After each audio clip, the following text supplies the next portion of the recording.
10 ఏళ్ళు అధికారంలో ఉండి ప్రజలు వస్తే రానియక ఫామ్ హౌస్ దగ్గరకు వస్తే లాఠీ చార్జ్ చేయించి ప్రగతి భవన్లో ఎర్ర టెండలో గద్దరన్న కలవడానికి వస్తే 4 గంటలు ప్రగతి భవన్ గేట్ల ముందల గద్దరన్నను కూర్చోబెట్టింది మర్చిపోయినట్టున్నాడు. 10 ఏళ్ళు అధికారంలో ఉన్నప్పుడు సచివాలయానికి రాలే, ప్రగతి భవన్ల లోపలికి మనల్ని రానియలే. ఏ రోజు కూడా తెలంగాణ ప్రజలు గుర్తురాలే. తెలంగాణ రైతులు, విద్యార్థులు, నిరుద్యోగ యువకులు, మహిళలు, మైనార్టీలు ఏ ఒక్కరు కూడా చంద్రశేఖరరావుకు గుర్తు రాలే.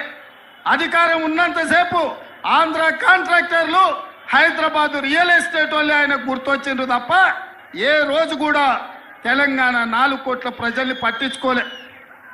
ఈ కార్యకర్తలు కష్టపడి కారును ఖతం చేస్తే ఇవాళ మళ్ళా ప్రజలు గుర్తొచ్చి చంద్రశేఖరరావు ఫామ్ హౌస్ల నుంచి బయటికి వచ్చిండు. ఫామ్ హౌస్ గేట్లు బార్లా తెరుచుకొని ప్రజల్ని రమ్మంటుడు. అంత అయిపోయినాక ఆ చేతులు కాలినాక ఆయన ఇవాళ ఆకులు పట్టుకున్నట్టు బయలుదేరాడు. 4 గంటలు వచ్చి టీవీలో కూర్చున్నాడు. నేను అడుగుతున్న చంద్రశేఖరరావును, 4 గంటలు వచ్చి టీవీలో కూర్చోనికి వచ్చింది కానీ వారం రోజులు అసెంబ్లీ నడిపి కాళేశ్వరం నుంచి ఇందిరమ్మ ఇండ్ల వరకు నిరుద్యోగ యువకుల ఉద్యోగాల కోసము, రైతు రుణమాఫీ కోసము, రైతు బంధు కోసము, మైనార్టీ రిజర్వేషన్ల కోసం అసెంబ్లీలో చర్చ పెట్టాం. చర్చలు మాత్రం రాలే. ఎందుకంటే చర్చలకు వస్తే ఎదురుగా కాంగ్రెస్ వాళ్ళు ఉంటారు, రేవంత్ రెడ్డి ఉంటారు, అడుగుతారు, కడుగుతారు, అంగిప్పి 4 దంచుతారని అసెంబ్లీకి రాలే. ఇక ఆయన పోయిన టీవీలో అడిగేటోడు ఆళ్ళోడే, చూపించేటోడు ఆడోళ్ళే, మొత్తం వాళ్ళే. చూపించుకోనికే టీవీ ఉంది, రాసుకోనికే పేపర్ ఉందని నోటికొచ్చింది 4 గంటలు కూర్చొని మాట్లాడి. మీరు ఎవరైనా నమ్మినరా? ఎవరైనా నమ్మిరా? చంద్రశేఖరరావు నువ్వు నమ్మేటోడు 4 కోట్ల తెలంగాణ ప్రజలలో ఎవరు లేరు. అందుకే ఇవాళ చంద్రశేఖరరావు ఊరు తిరుగుతున్నాడు, ఇల్లు తిరిగి అడుక్కుంటున్నాడు.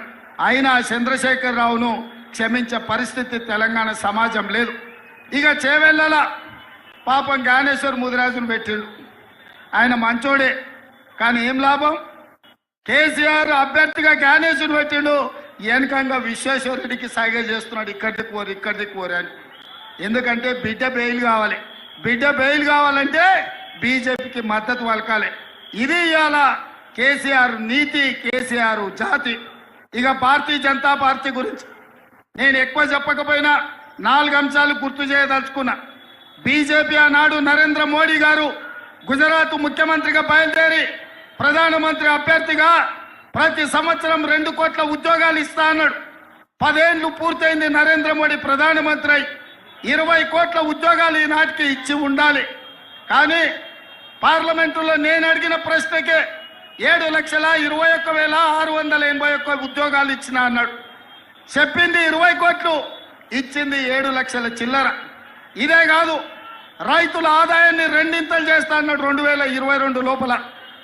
రైతుల ఆదాయం పెంచుతా అన్న నరేంద్ర మోడీ రైతు వ్యతిరేక నల్ల చట్టాలు తీసుకొచ్చి ఈ దేశంలో రైతుల బతుకు